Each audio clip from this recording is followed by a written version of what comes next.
تو ایک بندہ خدا تھا, بہت غضب کی باتیں سنیے آپ. ایک بندہ خدا تھا, اس نے رات میں خواب میں دیکھا ایک دن, کہیں بہت پہلے پڑھا تھا اس کو, سن کہ آپ کی زندگی کے ہیں 2 حصے جی. آدھا غربت میں گزرے گا, آدھا دولت میں. چوائس آپ کی, جی. انتخاب آپ کا, چاہے پہلے دولت لے لو اور چاہے پہلے غربت لے لو. جی. تو انہوں نے کہا صاحب دیکھیے ہم اکیلے تو نہیں ہیں نا, ہمارا اپنا جو ہے وہ عیال ہے, ہمارا اپنا جس کو ہندی میں کہتے ہیں پریوار ہے, تو سب کو چونکہ مل کے رہنا ہے تو سب سے رائے تو لے لے کیا چاہیے. جی. خواب سے بیدار ہوئے, بیوی سے بات ہوئی کہ بھائی ایسا ایسا میں نے خواب دیکھا ہے. تو تمہاری کیا رائے ہے.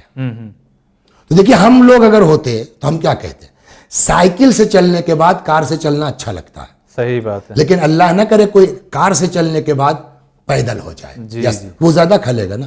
تو ہم اپنی بات کرتے ہیں, ہم تو کہتے ہیں صاحب پہلے غربت دے دیجئے, جی 10-5 سال جو کاٹنا ہے کاٹ لیں گے, شروع میں طاقت بھی ہے پیدل بھی چل لیں گے, لاسٹ میں ہم کو دولت چاہیے. لیکن بیوی نے اس کو الٹی رائے دی. اب اس کے ذہن میں کیا تھا نہیں معلوم, ہو سکتا ہے اس کے دماغ میں یہ رہا ہو کہ ان کی زندگی کی بات ہے آدھی, اور معلوم ہوا آدھی زندگی پہلے غربت لے لیں تب تک ہماری پوری ہو جائے, جی. ہم تو مر جائیں گے یہ دولت میں آئیں گے. تو اس نے کہا کہ آپ پہلے دولت لے لیجئے. اچھا. شاید سوچا ہو کہ غربت جھیلیں, مر گئے تو الحمدللہ بڑھیا زندگی گزار کے جائیں گے, اور اگر رہ گئے تو جیسے یہ جھیلیں گے ویسے ہم جھیلیں گے. تو ڈیسائیڈ کیا ہوا کہ پہلے آپ کو دولت لینی ہے. جی. دوسرے دن سوئے, کیا بھائی کیا سوچا آپ نے, کسا پہلے دولت کا, جاؤ کل سے ملے گی. اب سے یہ دوسرے دن سے اپنا کاروبار ان کا اسٹارٹ ہوا تو برس رہی ہے دولت. جی. اندازہ ہوا ایک دن, یار لگتا ہے خواب صحیح تھا, اس لیے اسی دن کے بعد سے تو پیسہ برس رہا ہے. جی. اچانک دماغ میں اس کے خیال آیا کہ اگر یہ خواب صحیح ہے تو خواب میں کہا گیا کہ آدھی زندگی رہے گی دولت, جی. تو آدھی جب رہے گی تو رہے گی, ہاں, تو ہم اکیلے کیوں کھائیں. اب دیکھیے یہ ہے نا, اگر یہ احساس ہو جائے ہم اکیلے کیوں کھائیں, ہمارا بھائی ہے, ہمارا خاندان ہے, ہمارا رشتہ دار ہے, وہ بیچارہ MBBS کر رہا ہے, 5 لاکھ کی اس کو ضرورت ہے, وہ بیچارہ جو ہے وہ بزنس کرنا چاہتا ہے, 10-5 کی اس کو, سب کو لے کے چلے, یہ پورا کنبہ, اچھا خوب بانٹا, خوب خاندان, بھائی بہن بھتیجے بھانجے سب کو لے کر کے, ان کی فیس, ان کا جو ہے وہ کھانا, ان کا یہ بہرحال چلتا رہا.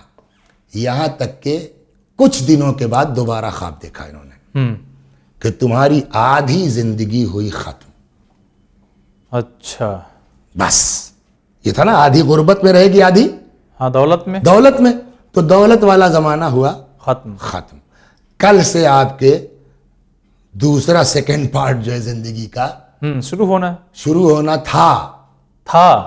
غربت کا دور کل سے شروع ہونا تھا, لیکن چونکہ اس دولت کے زمانے میں جی تم نے اکیلے نہ کھا کر کے سب کو ساتھ لے کے چلے ہو, خاندان رشتہ دار کو, جی خوش ہو کے اللہ نے تمہاری بقیہ زندگی میں بھی دولت لکھ دی ہے. سبحان اللہ. آپ غور فرما رہی ہے. تو اب وہ واپس آتے ہیں اس حدیث کے اوپر. یہی چیز جو ہے وہ امام فرماتے ہیں کہ ان للہ عبادن, اللہ کے کچھ بندے ہیں, یخصہم بالنعم, جن کو اللہ اپنی نعمتوں سے نوازتا ہے. کیوں نوازتا ہے؟ کہ خالی تم ایسی میں رہو, لمنافع العباد, تاکہ تمہارے ذریعے سے دوسرے بندوں کو نفع پہنچ سکے.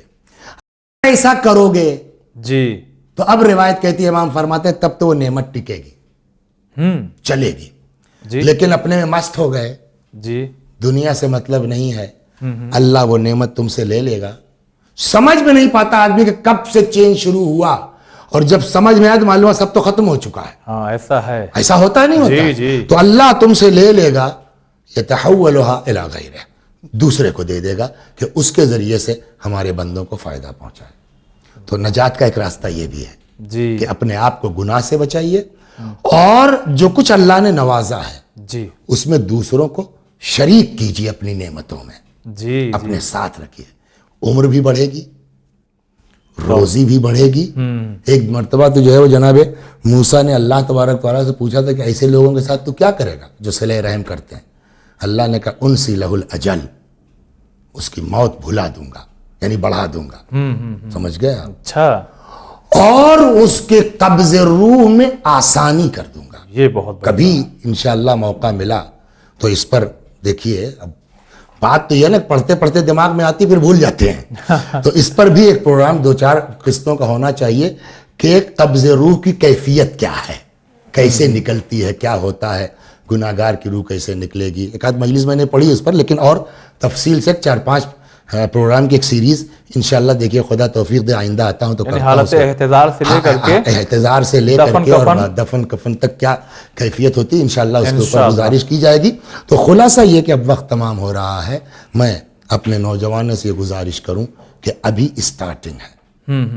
دیکھیے ایک چیز ہے ہم لوگوں کی, میں آپ کی بات نہیں کرتا ہوں, آپ ماشاءاللہ مومن آدمی, تو میں اپنے بچوں سے گزارش, دیکھیے ہم میں اور آپ میں جوانوں میں فرق کیا ہے کہ ہم 56 سال کے ہو گئے. جی. جو بدماشیاں کرنا تھی کر لیے, سمجھ گیا آپ. اب ہمارے پاس توبہ کے علاوہ کوئی چارہ نہیں ہے, اور اس توبہ کے لیے بھی کوئی گارنٹی نہیں ہے. اس کا کرم ہے انشاءاللہ, جو ہے وہ طفیل میں محمد و آل محمد کے مولا کے صدقے میں کریم ہے انشاءاللہ وہ کریم و معاف کرے گا. لیکن آپ کی بیٹا ابھی شروعات ہو رہی ہے.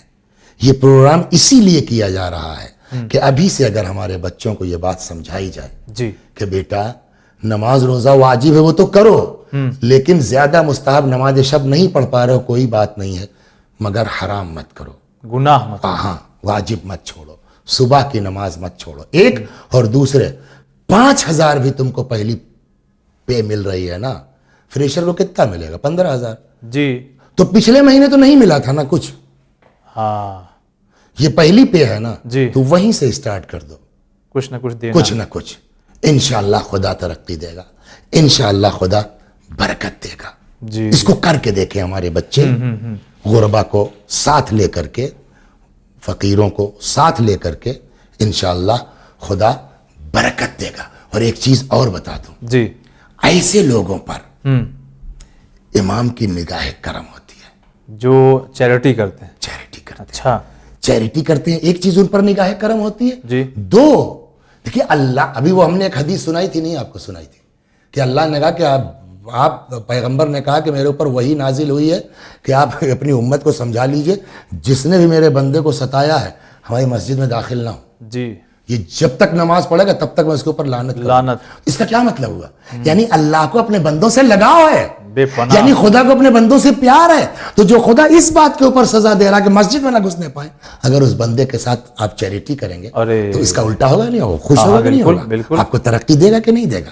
یہی چیز کہ دوسروں پر ظلم نہ ہونے پائے اور غربا کا خیال رکھا جائے, انشاءاللہ دنیا بھی آباد ہے, انشاءاللہ آخرت بھی آباد. ایک چیز آگا جو یقیناً آپ کے ساتھ بہت یعنی دفعہ ہوا ہوگا, ہمارے ساتھ بھی ہوا, کیونکہ یہ سوچ ہمارے ناظرین کے خاص کر, کیونکہ آپ نے نوجوانوں سے کہا, ہم نوجوانوں میں, دیکھیں ہم نے نہیں کہا نوجوانوں سے, جی جی, یہ ہمارے امام نہیں, یہ ہمارے امام فرماتے ہیں, جی جی جی, کہ جو ہے وہ اگر تم کو کام کرنا ہے نا تو علیکم بالاحداث, جوانوں سے بات کرو. کیوں رک جائیے, کیوں؟ امام فرماتے ہیں ان کا دل پاک ہے, ان کو ہماری بات جلدی, ہم لوگ 56 سال والے جو ہے نا اتنا بدماشیاں کر چکے ہیں, دل ہمارا سخت ہو گیا ہے. لیکن یہ جو 17, 15, 18 سال کا جوان ہے نا, بقول امام کا اس کا دل صاف ہے, جی, اس سے بات کرو, یہ جلدی ایکسپٹ کرے گا. یہ امام کی گائیڈ لائن ہے. جی جی, ہم اس نظریے سے بات کرنا چاہ رہے ہیں کہ اکثر ہمیں میں سے بہت سے لوگوں کا یہ سوچ ہوتی ہے کہ مولانا صاحب کا نا یہ دین, ہماری یہی ایک جاب ہے, یہاں سے ایک پیسہ آتا ہے, تو اگر ہم یہاں سے دیں گے, ہم کو معلوم یہاں سے کچھ آنا نہیں ہے, تو اور کہاں سے آئے گا, یہ سوچ پیدا ہوتی ہے. یہی تو بات ہے نا کہ ان اللہ یرزق من یشاء بغیر حساب. ایک بعض جگہوں پر ہے کہ من حیث لا یحتسب, اللہ وہاں سے دے دیتا ہے جہاں سے تم سوچ نہیں سکتے ہو. جی جی, ایسا ہوا ہے, راستہ بنانا تو اس کا کام ہے نا. بے شک بے شک. چلیے آگے, بہت شکریہ ادا کرتے ہیں.